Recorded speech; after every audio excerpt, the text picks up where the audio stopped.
That's right. I hope he said good things. He did. He told the most hilarious story about what you and him would do if you went to war together. Yeah, that's a story we use. I loved that. I think I burst. I think I would start crying when he told it. Yeah, maybe that's our bar joke. Every time we go out, we tell that people I would aim and he would pull the trigger. That'll never get old either. Never. So, how are things with you? How are you? Good. I mean, it's a crazy time, but getting ready for doing a lot of scheduling for hockey season. Too bad we lost all our baseball scheduling for the summer, but you got things happen for a reason, and you just move on. Not much you can do. What is it that you do now? I own a bus company, so we charter. We have four buses, and they're sleeper buses. We have 28 bunks in our beds, and we have 14 hockey teams and 2 baseball teams and 2 soccer teams that well, football for you guys, but soccer for us. We travel all around the U.S. So you're still involved in sports and things. You still get to be around that Oh kind of yeah, atmosphere. yeah. That's all I've been doing. So actually, when I got back from Nottingham, I bought some rental properties and got those going. And after that, I started driving for the pro team here in Wichita. And now I got my own company. So things been pretty good, except for the last 3 months, but things have been pretty good. And speaking of Nottingham, I was looking up some dates the other day. Last month would have been 11 years since you signed for Nottingham. Can you believe it's been that long? Time flies. I mean, it's been crazy, and lots happened since then. But yeah, I remember when I signed with Bruce and Corey, and I had the warning when I first signed. And I think it was like 7 years in a row where the goalie hasn't made it through the season. So I was like, oh, okay. So it was a good challenge though, and we made it through the year. So I guess we did all right. And then everyone who I speak to always says that their first impression, Corey he's a character when you first introduced him because he's so dry and his humor is so different to most North Americans and things. How did you find Corey when you first got introduced to him? Well, Corey, I think I knew him I played against him before when he played in Lafayette, and I played against him when he played in Pure, and I was in Toledo. So I knew him, and he played in Quad City, and I played in Fort Wayne. So we played against each other quite a bit. So, and we didn't like each other as players because we played on pretty good rivalries. So, but I knew him as a nice guy, and we got along right away. And how did he sell you on Nottingham? Well, it was like I always wanted to try to go play in Europe, and and the year before I played with Bruce in Fort Wayne, and I knew my time in Fort Wayne was about done. I was there for 4 years, and sometimes it's just time to move on, and I wanted to try something new and something new for me and the family, and like I said, we loved it. I wish I would have done it sooner. Bruce, you mentioned Bruce. Bruce is quite an intense character by all Yeah. accounts. What's some of your favorite memories of playing with Bruce? Well, the thing with Bruce is he'll do anything to win. He doesn't care. He'll fight a guy as big as I am, and he doesn't care. So he'll do whatever he has to do. Block a shot. And my favorite part about Bruce is if you're up 3-2 with 30 seconds, you get a face-off in your zone. He's going to win that face-off, and it makes your job a lot easier. And that's the one thing. Every time we needed it to win a big face-off, he was always there to do so. And you came into that Nottingham locker room. Obviously, Bruce is there. Mario Larocque was in that team, and Marty Gascon. These are all guys you've played with before. Did that make the transition easier for you? Especially, obviously when you go to a new city, you don't know anybody and all that. Bruce and Marty obviously made it a lot easier. And then Mario came later down during the season, and too bad it didn't work out. Mario's a really talented defenseman, and it just wasn't for him. Didn't work out, but yeah, obviously when you have people you can relate to and hang out with, it makes it a lot easier. And how did you find the city? I love Nottingham, just the history of it, and I just like how relaxed things are. Here in the U.S., everything's go go go. Nonstop. You got 30 minutes for lunch. You don't have time to do anything. It's all about go go go, and so it's kind of surreal to go over there and everybody's relaxed. But they love their sports team, and that's one of my favorite parts about it. When you did well, they cheered you, and when you didn't, they let you know you didn't do well. So I love that. And who did you speak to after Corey and Bruce had obviously reached out to you? Who did you speak to about like references on league? Was it was it Beauregard who'd had that season in Manchester before you came over? Well, yeah, obviously, and then I think that year David went to Italy, and we actually tried to get David to come play with us that year as well, but he already signed in Italy. So if Corey would have signed me a little earlier, we could have got David that year as well. So, but yeah, and David, tried to get me to go to Italy as well, and I wasn't sure about Italy. I decided, England's probably better for me and my children because it's, speaks English and all that would have made their school lives easier. So we decided to go that route. And then you get to Nottingham, you see the arena. What were your first impressions of all that? Because obviously you get all the hype from the coaches and the recruitment staff. Then you get to see what it's like. Yeah, a lot of things that people don't remember is when I first got to England, they lost my equipment, and I had brand new goalie equipment and never practiced. So I missed training camp because it took a week and a half. I got my equipment at 3 o'clock in the afternoon, and we played that preseason game against Sheffield at home that night, and I didn't practice at all. So I'm brand new equipment, and I think we didn't do well. We lost, I think it was like 7-5, and already oh, this guy's not going to make it, right off the bat, and and after that we played him the opening night and we beat him, and everything went well. But the biggest thing about the arena is you walk in there and you just feel the ambiance, and it's the same ambiance you feel in other places, but it's really different and special because there's always something yelling, or here in the U.S. if there's no play, it's quiet. Over there, it's always loud and it's fun. And it's really strange because when every arena is almost like it's in a different country. Like you play in Nottingham, that big space. Then you go to Cardiff in that big blue tent. It's a different world. What did you think of the big blue tent? And then in the year I was there, we had to go to Newcastle, and they play those two little different arenas. So that was different as well. I was like, wow. One of the ceilings on the Newcastle, the ceiling was so low, like you try to dump the puck out, you'd hit the ceiling. There's always whistles, and so that was a little different. They had Hull with the disco ball as well in the middle of it. Yeah, Hull with the disco ball. Yeah, I do remember that. Are there any games or arenas that stand out to you in the memory that still live on in there? Well, obviously, with the big rivalry with Sheffield, we always wanted to, play better against Sheffield because, first rule, Corey told me, you're not allowed to lose to Sheffield. So, and I think we won 8-1 that year against Sheffield. So everything turned out pretty great. But, yeah, just the rivalry when, Sheffield would step on the ice and how much the Nottingham fans hated them. And it was so much so real. Like you don't see that anywhere else. And so Corey gives you that brief before you get in. Does that help you buy into that rivalry before it even starts then? Oh yeah, I knew what I knew what I was getting into. Obviously, because he never mentioned about Belfast or anything else or Cardiff. He says, you just can't lose to Sheffield. So that was pretty amazing to realize that it's game on. So. And it gets even more amazing around Christmas time when you have those back-to-backs in front of 2 sold-out crowds, and it's crazy. And we won both those games, so it made it even better. And then also that year, you pick up the Challenge Cup, which I know you won a President's Trophy with the Shreveport Mudbugs. Is that is that a regular season trophy in that? So here's in the US it's called the Championship, and then obviously in England you got the Challenge Cup and the league playoffs or the league. So it's a little different, playoffs are, best of 7. You got 3 rounds of best of 7. So you got to win 12 games to win the championship. So it's a little different. And you also got that Challenge Cup is a hard trophy to win because you have to go through a lot of games and a lot of tough teams. And then you have to get used to the aggregate score system of everything as well. Well, yeah, it's because, we're up 3-1 in Cardiff in the game before when we play in Cardiff. And for some reason, Cardiff pulled their goalie we couldn't understand why, but they pulled their goalie, and we ended up scoring that 4th goal to make a 3-goal difference. And then the night before the finals, the Challenge Cup, I tore my groin, and I can barely walk, and, I had to play. And then after that, I missed 2.5 weeks, which pretty much took us out of the chance to win the league.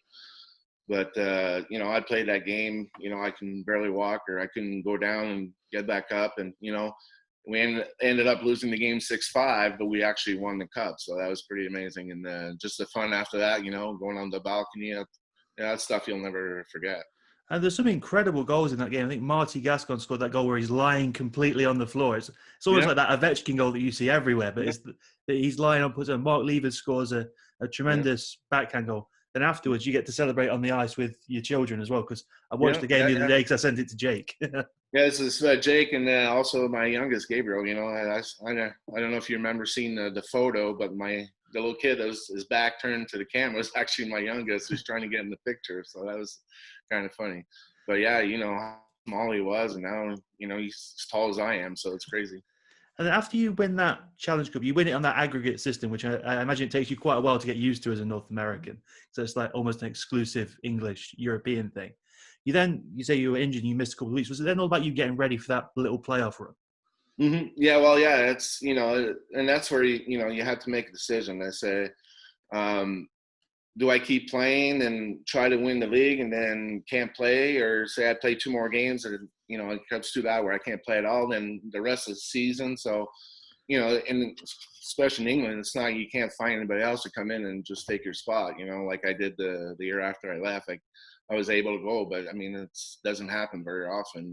When the Kohalski got hurt, I was able to go play a couple games to help out. But so it was a tough decision to make. We sat in the office, and obviously, Bruce and you got to play, but at the same time, it's you can't walk. I mean, what can I do? At the same time, I don't want to go out there and then lose every game, and then fans are wondering why, what happened, and so.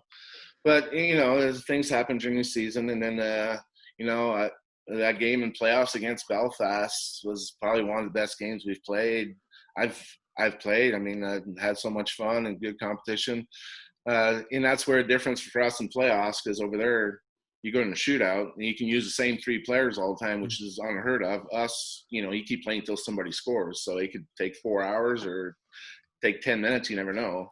So that was a little different, and it's kind of tough to lose in the shootout, but that's the way it goes. And there's nothing quite like that playoff weekend in the UK, is there? With all the teams' fans in one Yeah, arena. that was something I never experienced. That was a great experience, and we got to interact with other fans that usually yell at you, and now they're nice to you because they're standing in front of you.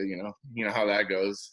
When people in front of you, they're always nicer than when you're not around. So, but no, it was a great experience. You know, Too bad we lost in the semis, but like I said, we lost to Belfast, and I think they ended up winning. So we lost to the winning team. So obviously it would have been nice to get 2 out of 3 trophies, but things doesn't go your way all the time. And you were supposed to come back the year after, weren't you? Yes, You'd originally yes. agreed to come back. Yeah, I was gonna come back, and my oldest son, Jake, we talked about earlier. He was his senior year in high school, and he wanted to graduate with his friends. So, and at first I said, okay, I'll go by myself. And I said, I played for 16 years, never went anywhere by myself, always had my family with me. And then I had this opportunities to buy these rental properties. And I said, what, maybe this is time for me. They've done the sacrifice for 16 years. Now it's my turn. And, so I decided to call it quits. And the hardest part was telling Corey I wasn't coming back, because and my teammates, everybody was expecting me to come back, and couldn't do it. But they got a good replacement, and Kowalski did a great job. He left a bit of a legacy. That's He what he did, had he to. did, he did. But then that next year, you do get the call. How quickly did you accept that call as soon as it came? Was it Bo who reached out? Was it Corey? Well, at first it was actually George Bullock. He was actually at the game where, and me and George were really good friends, and sad that he's moved on, and truly missed him, because we kept in touch after I left. And he texted me. He says, "I think we might need a goalie. Would you be available?" And I said, "Well, depending on the circumstances." And yeah, sure.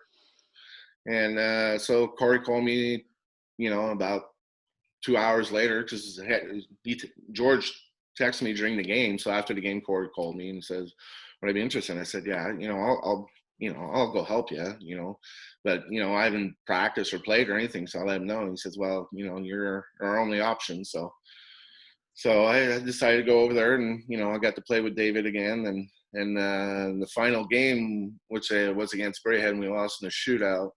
That was the last time I thought I was ever going to play again, and it was surreal, because when I the season's over, then you think you're going back, and then you play your last game, then you know it's your last game. It's a little different. So it was it's a little sad. And right after the game, you had to leave and drive to London, take your flight, come back home. So I wish I would have been there one more day before I had to leave. But I was during the holiday as well. So New Year's Eve, so I had to get home for the family and stuff. So it was fun to go back. I wish I would have played a little better, but I did the best I could, and Corey appreciated it, and I appreciate asking me to go help.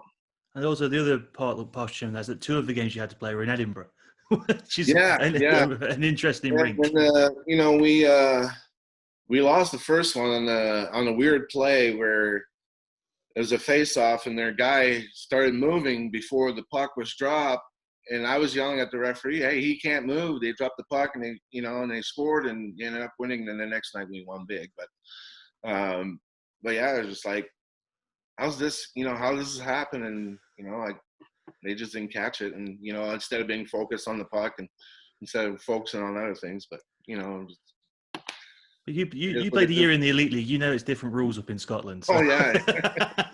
Well, everything's different. Everything's different. And so how good did it feel after you'd had that weekend in Edinburgh to come back and play another game in Nottingham, come out of that corner and that tunnel out in front of the Panthers fans? Yeah, it was pretty surreal.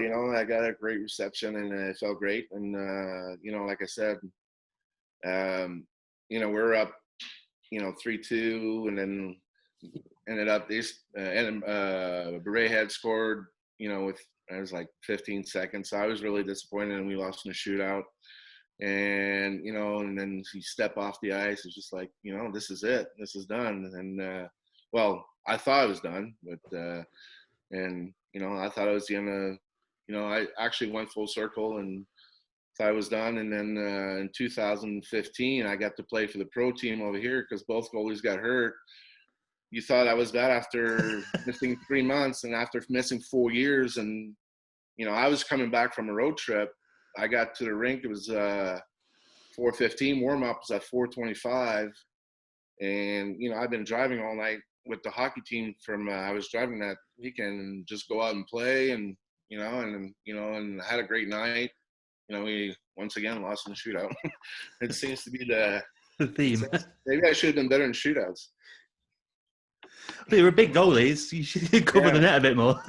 But, so I didn't really have time to think what's going to happen. I just got there and I had to play, and, the guys played great. And, like I said, we lost 3-2 in the shootout. So, it's fun to, like I said, this is my last night. And, every year I get to back up when a guy gets hurt or gets called up. And, I just throw the equipment on. It's fun and enjoy it. No pressure, If you win or lose, don't matter.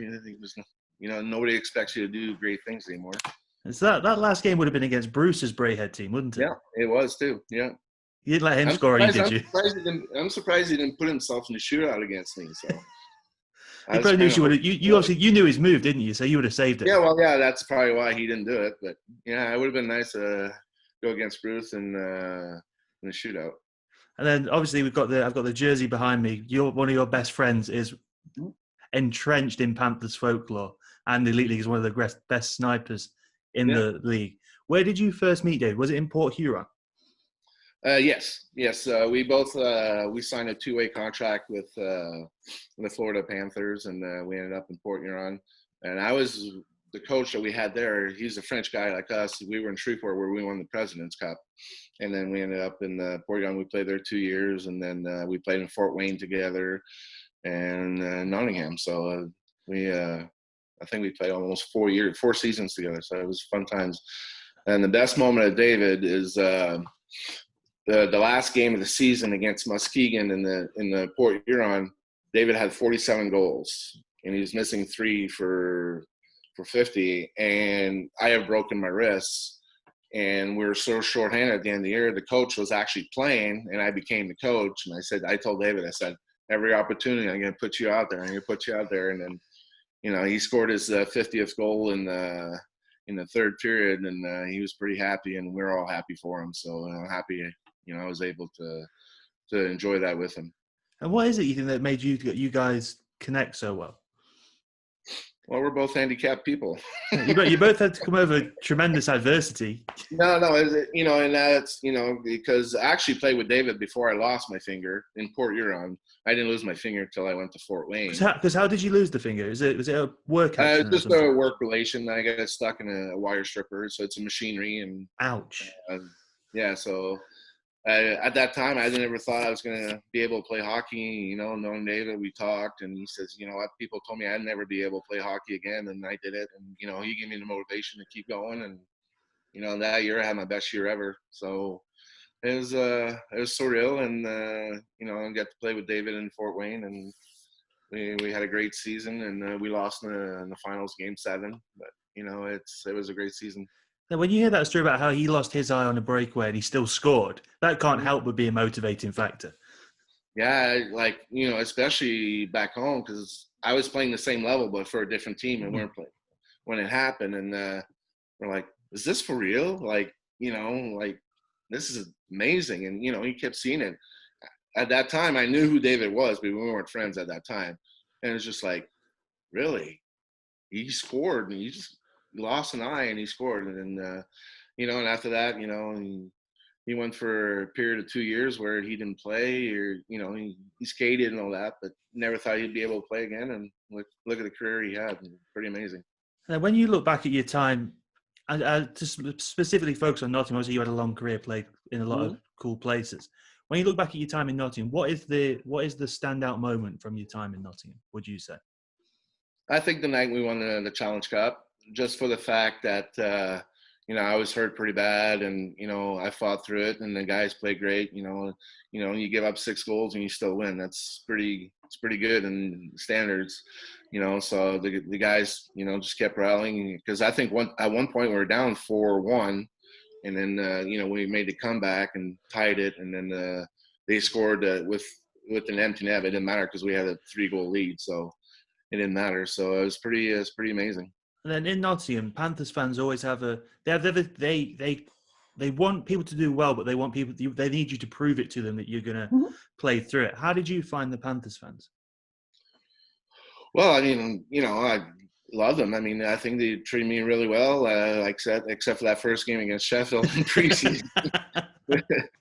And people saw, oh, he's not going to make it. But, after I proved myself and had some great games, and, I thought I did great. And the fans, and I think what the fans enjoyed of me, and that's how I perceive myself playing, is never give up. The score is always 0-0. And one of my reason why I kept playing with that mentality is my first year pro, every time I would get scored, the coach would pull me, and the next whistle would put me back in. He did that for like 3 games. And after that 3rd game, he calls me in the office. He goes, so what do you think? I said, I'm just wondering why every time I get scored, you pull me. He says, does that piss you off a little bit? I said, yeah, I want to know why. He goes, I just want you to realize that you're going to get scored, and it's okay, and you're still going to play. So I don't want you to think you're going to lose your job because you got scored or whatever. And next goal. And and after that, it was good. And I'd say, just do a bit of a spoiler alert. We've got a game going up on Sunday where it's a game against Belfast on Valentine's Day, and you get named man of the match in it. So that's going to go up on Sunday. Then the teaser for this episode is going to go out. So it's going to be all Kevin St. Pierre on Panthers feed on Sunday onwards. Hopefully they don't boo me.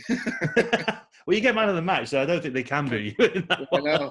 And that's, that was one of the coolest things about playing in England. When you got the man of the match, you get to do that little thing with your hands and all that.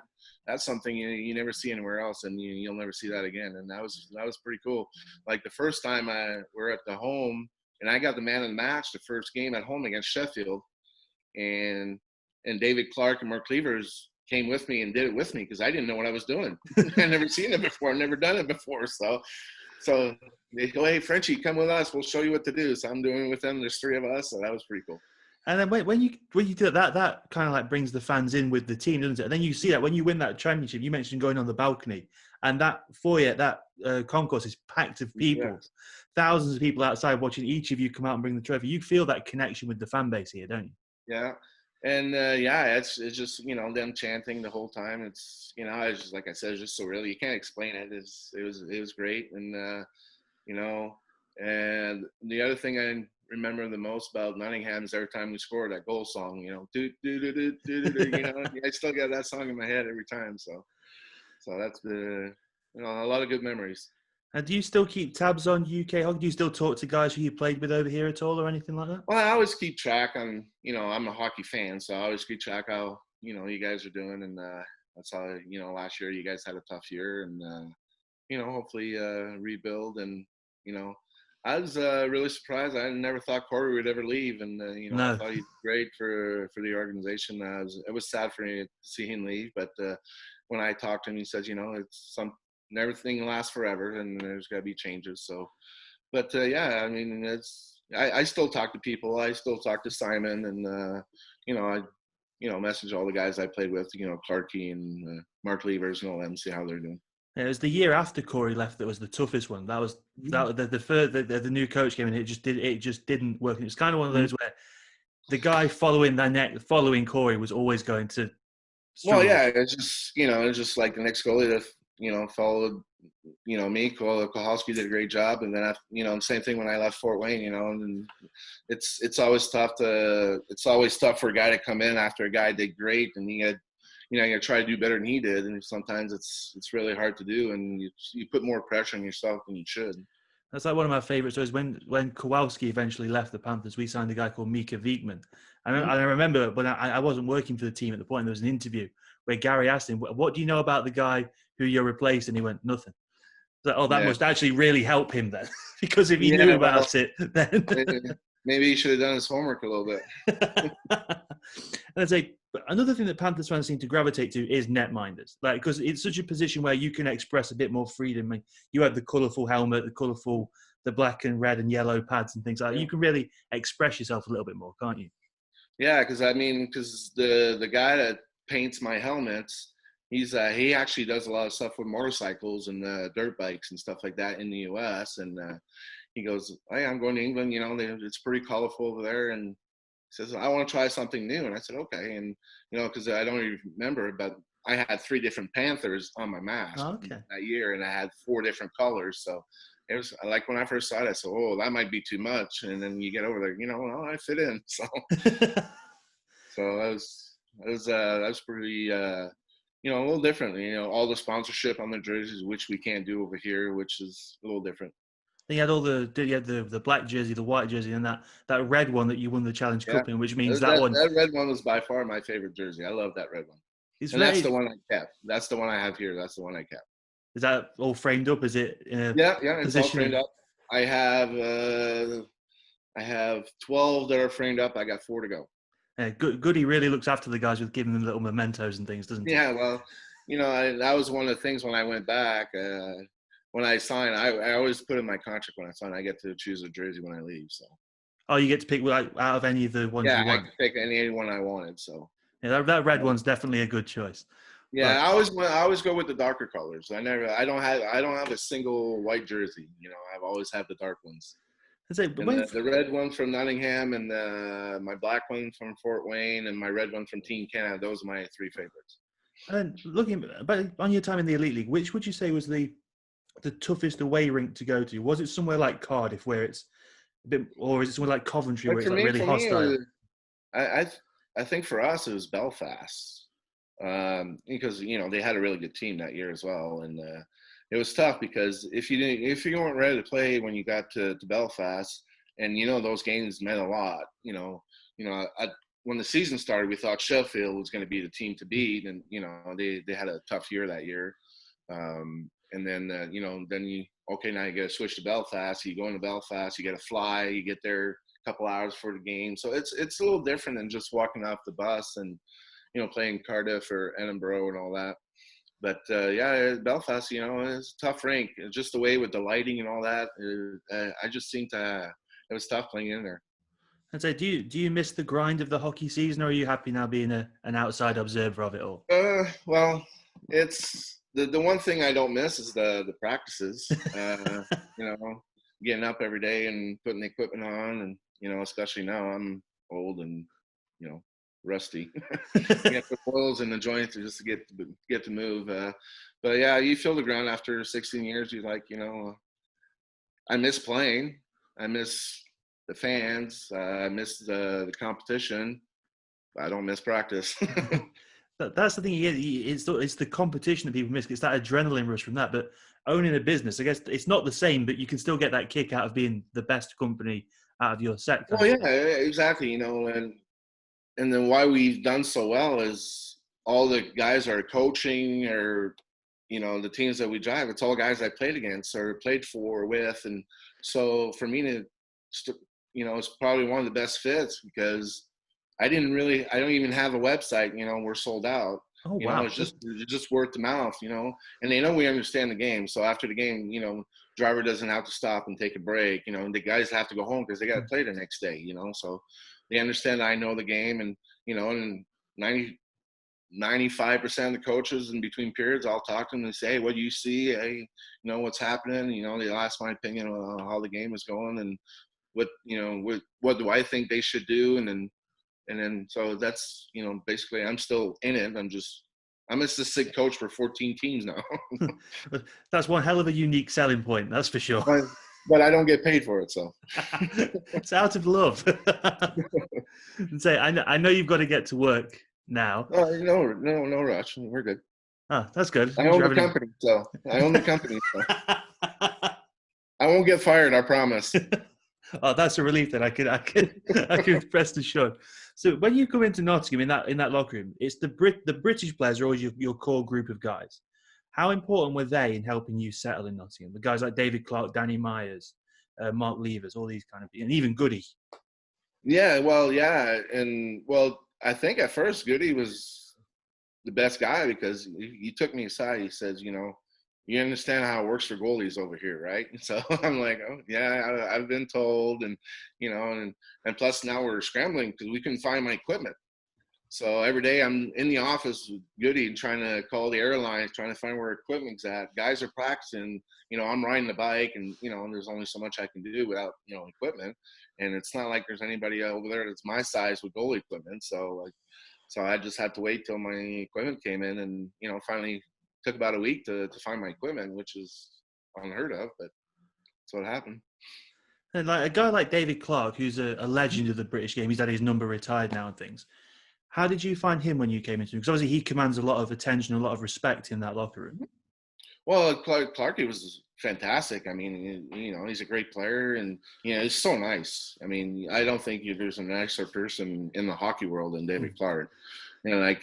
Sometimes you think he's too much of a sweetheart to be a hockey player. So, but yeah, we got along great, and Mark Levers, same thing, and Goody, and then we had got along well with Dalglish. He's a player. He didn't play every game, but every time he played his heart out. You asked him to go fight, he would go do it, and no matter what happened, he would do it. And, Kevin Bergen, he's been there for a couple of years now, so those are all guys that help you, settle in when you come in, and makes your life a lot easier for sure. And there's also guys coming through the system at that point, like Steve Lee and Robert Lakovich, who at that point are really young pups. Now they're tenured players now. Yeah. Back then, how did you find it? Lacko played, I think, like 3 games for us, and then one game he scored like 2 goals, and he actually had the man of the match.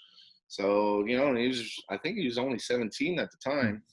So, and Mark, my backup was Mark Hartley back then too. Great kid.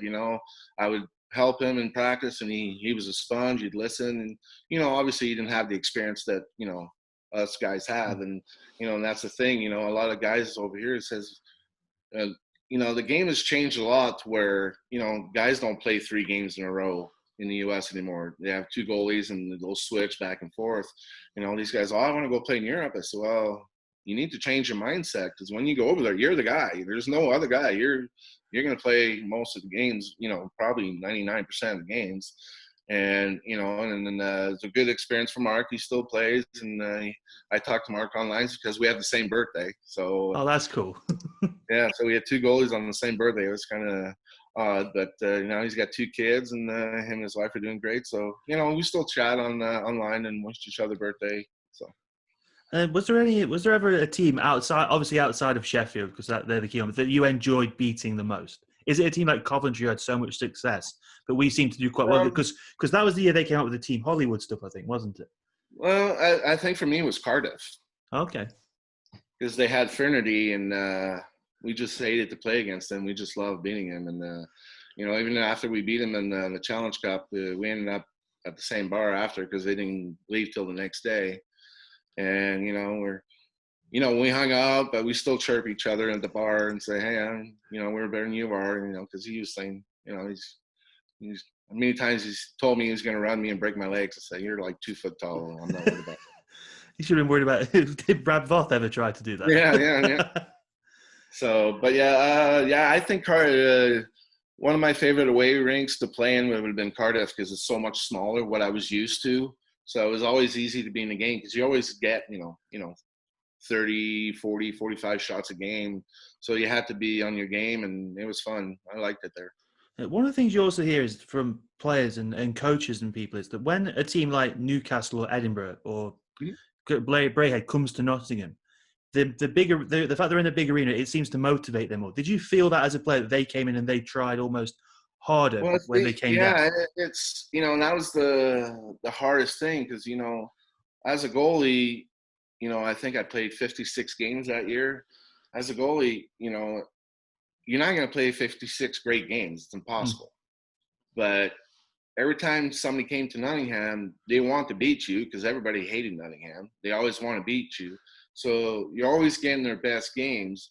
So, like, for example, we play Newcastle, which Robinson was goalie that played before me, and obviously he wanted to win.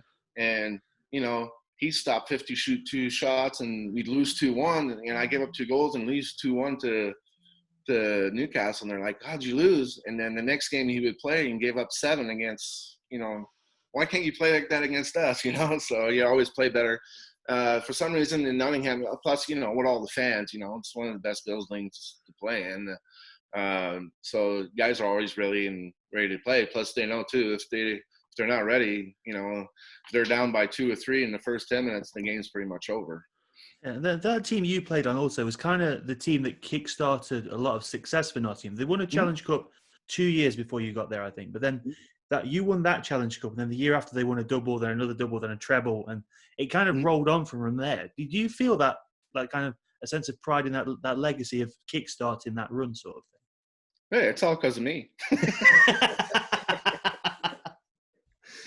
Like I said, I'm glad we were able to go there and change the mindset of the Nottingham. Like I said before I got there, they had struggles with goalies making through the season, and that was one of my big goals. Is I want to do well. I had confidence in myself. I've done it before. I mean, didn't think I couldn't do it, but it's just a lot of good goals before me didn't do it. So it's kind of a little worse than at first, but like I said, after that first home win against Sheffield, and I knew I was going to be okay. And then on that team, you've also got 2 of the most skilled guys to ever play in the Elite League in Cameron Mann and Jade Galbraith. Yeah. What do you remember about those 2 guys? Well, one thing's for sure that when Jade Galbraith came down, didn't matter if it was practice, warm up, he was going high glove every time. And a lot of times you get hit in the shoulder, like, Jade, it's practice, it's warm up, but he wanted to score every single time. And the thing with Cameron is he's an all-around player. He can play offense, he can win face-off, he can play PK, he can play defensively. And I think he won the Player of the Year that year, and he totally deserved it. He had a little slow start, but just think if he would have had the start, and then he would have had an exceptional season, which he had a great season, and he was the team MVP, and he deserved it. And that's another thing with Clarkie too. In practice, he likes to shoot high. He always gets me on the shoulder. I'm like, Clarkie, come on, go shoot on Hartley over there. Leave me alone. Did Jade ever get you with his backhand shootout move, or did you have that read all the way? Oh yeah. Every time, like it's coming, and he still beats you. But at the last time we did in practice, we did a shootout in practice. I tried a new move, which is an illegal move. But when he came down, he was getting ready to go to his back, and I just dropped my stick. And I kept going back when my stick was over there, and then he dropped the puck, and he's all mad. You can't do that. And I'm like, well, it's practice. I can do whatever I want. Yeah, I don't like practice anyway. I'm going to do what I want while I'm here. Yeah, because that was the last practice, of the year, so I didn't care. Yeah, the one thing I heard about Cameron as well is that before games he had to be hung upside down to stretch his back out or something. Yeah, yeah. He had this thing that he had these boots with hooks on it, and there's a pole, and he hang, and he would just stretch his back. He had a bad back. Um, yeah, he did that before every game. Every guy had their little things before every game. Guys would do push-ups. I would stare at a dot on the wall. Everybody had different, little deals that they do before a game. Yeah, he would do that. He'd bring his pole and he'd just hang up like a monkey, and then we used to make fun of him too. And Because we then, used to slap him on the back because there's nothing he can do to defend himself because he's hanging on the pole. and then you've got also that year you had quite an impact signing coming in Jay Henderson. Mm-hmm. What difference did Jay make? Like, 'cause obviously he played NHL like Cameron had. So Yeah, what impact did he make? The thing that Jay brought he gave us that little spark plug that we were missing. We had Bruce as a spark plug. Now we had two spark plugs, like guys that were just going to run around and hit you as hard as they can, and they can score. And like I said, they can play defense. Like I think that year our penalty kill was tremendous. I think it's probably one of the best penalty kills I've ever been on. Like, guys were blocking shots, winning face-offs, the things that I teach my kids now. I said, the most important play after a goal is the face-off because you got momentum. Last thing you want to do is give them the puck where they come back and you have a chance to score. Face-offs are huge. You're up 2-1 with 4 seconds left in your zone. You win the face-off, you win the game. So, boom. So it's, Jay Anderson, he had a really good shot too. He can shoot the puck. Yeah, I think the game that's going up on Sunday. I think because when he came in, him and Cameron really connected together. Yeah, they were the guys. I think they link up for a beautiful goal in this one that's going up on Sunday. So I know I sent Jake the Challenge Cup final. Yeah, I can't wait to look at it. I haven't seen it since the last time I played it. Yeah. Maybe I'll be able to critique myself. Look at that crippled guy who couldn't walk or bend over. The best thing is, I can't believe they won with that guy. The best thing is, I think it just cuts out just after you finished with the trophy with your kids. So that's like the last moment in the DVD. So it's actually quite a nice. Oh, cool! Quite a nice thing. I know. I really even because I had my torn groin and I was skating around with the cup and I had all the graffiti and I stepped on the graffiti and it hurt so bad I came this close to dropping the trophy, and that would not have been good, but it would have been funny. That's it. When you came back to Nottingham, that was after Cable got injured in that bench clearance, wasn't it? So by that time, I'm not sure how he got hurt, but yeah, I think that's what it was. But by that time, was Strax in the assistant coach's role, or was it still Davy Graham? I don't remember, to be honest. Yes, I can't remember. I don't think it was any of those guys because I don't remember them. Okay, I think it was just Corey. Yeah, I think there was a spell where there was a bench coach, then the bench brawl happened, then there was no bench coach. Because Goody was still the bench coach. Yeah, Adam was still the bench coach. One thing about Adam as well is his equipment room is such a sacrosanct place for all the players. There's a lot of, if there's a fly on the wall in that room, there'd be some stories to tell. Oh, that's where I always ended up. There's only two places you can go. It's either there because you didn't want to go in Corey's office. You don't go in the coach's office unless you're called in there. It's either in Adam's room in the locker room, and then after a while you get tired of seeing young guys all buffed up and without shirt on, and I'm older guy who's not so buff anymore. I don't belong in this room. I'm gonna go hang out with Goody. Yeah, he's not buff either, so I'll go hang out with him. He actually looks pretty good. He's been doing that push-up deal I saw online, so he's doing okay. Well, he's got nothing else to do at the minute. He's not ordering any sticks or anything. So how did you find Corey as a coach? Obviously, you played against him. How did you find him as because obviously a player coach is a very strange dynamic. Yeah, that's what I was going to get at. It's really odd because he would go and say, "Hey, you can't make this mistake," and next thing he's making that mistake. He's human. And everybody makes mistakes. Or like we do videos. Hey, this you should have stopped this goal. I said, well, you should have had that guy. So it's kind of odd, but you can't really argue with the coach either. So, but no, we got along well. He would say, hey, and I'd be upfront. I know when I play bad. I know when I give up a bad goal. You don't have to tell me. I know. I played a long time.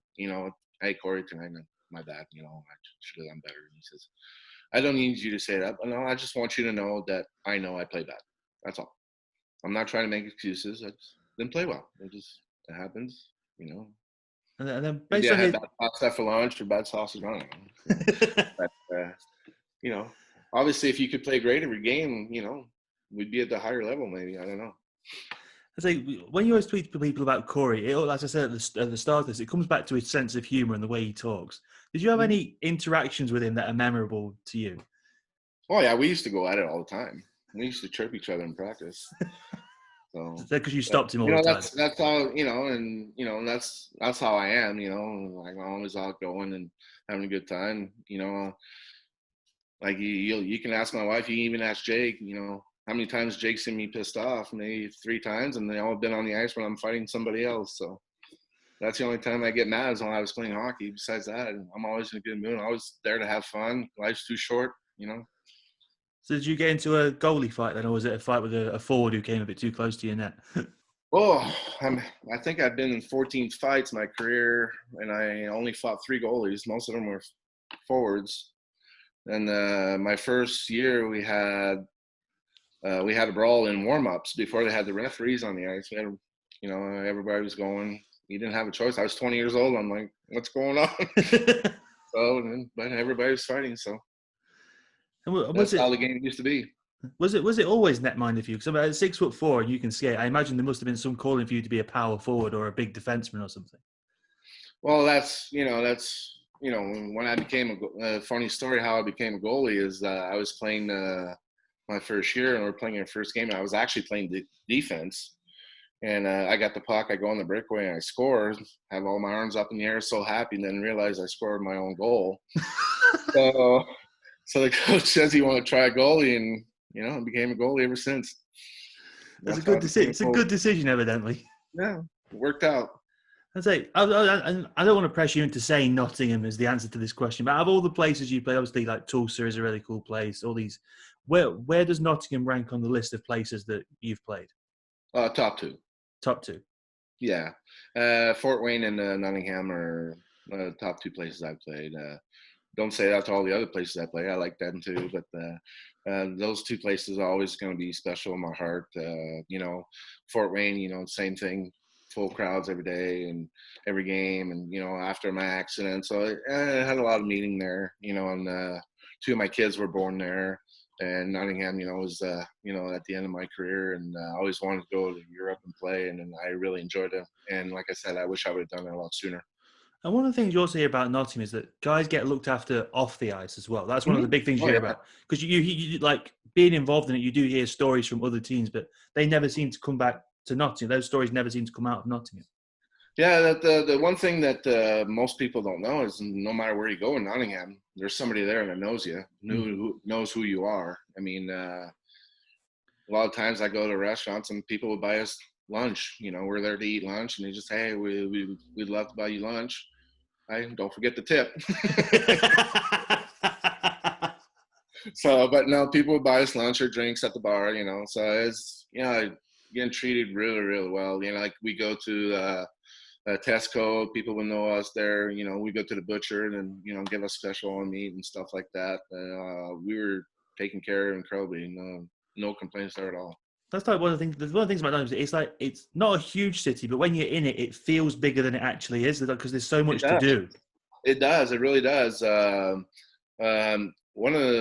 One of the best, most fun nights I had in Nottingham is when we went to watch the football team. I can't remember Forest.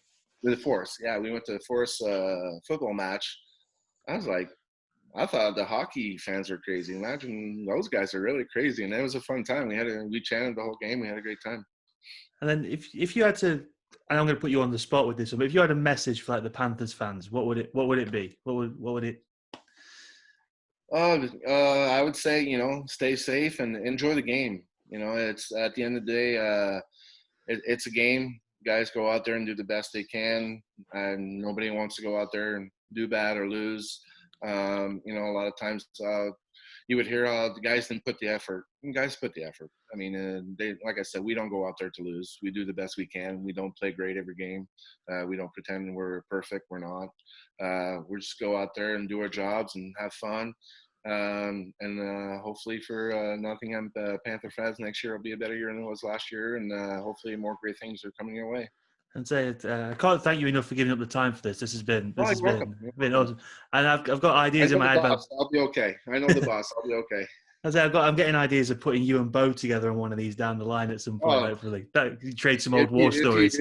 if you want comedy, then you got to put us together at the same time. So An hour might not be enough, though.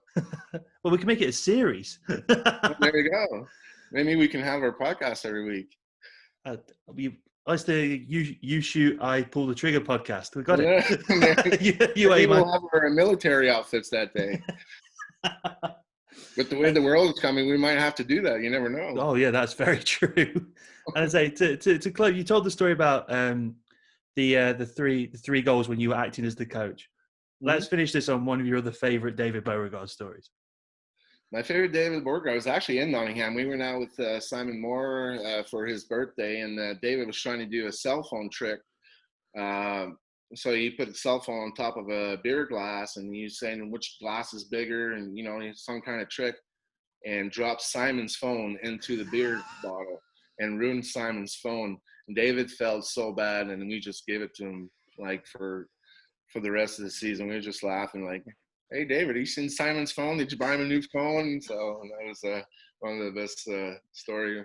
And then there was another story too where David, I used to be his roommate, and he used to like the bedroom so cold. And I'd be sleeping with my hoodie, my coat, and David be there in his underwear, just like, how are you not freezing? He goes, "Are you cold?" I said, "Yes, I'm freezing." And he crawl in bed and cuddle with me. Oh, there's an image to finish on. Oh, there you go. Well, thank you so much for this, Kevin. This has been been a pleasure. It's been a great time. Appreciate it. Awesome. Have a great day. You too. Thank you. Cheers, Kevin.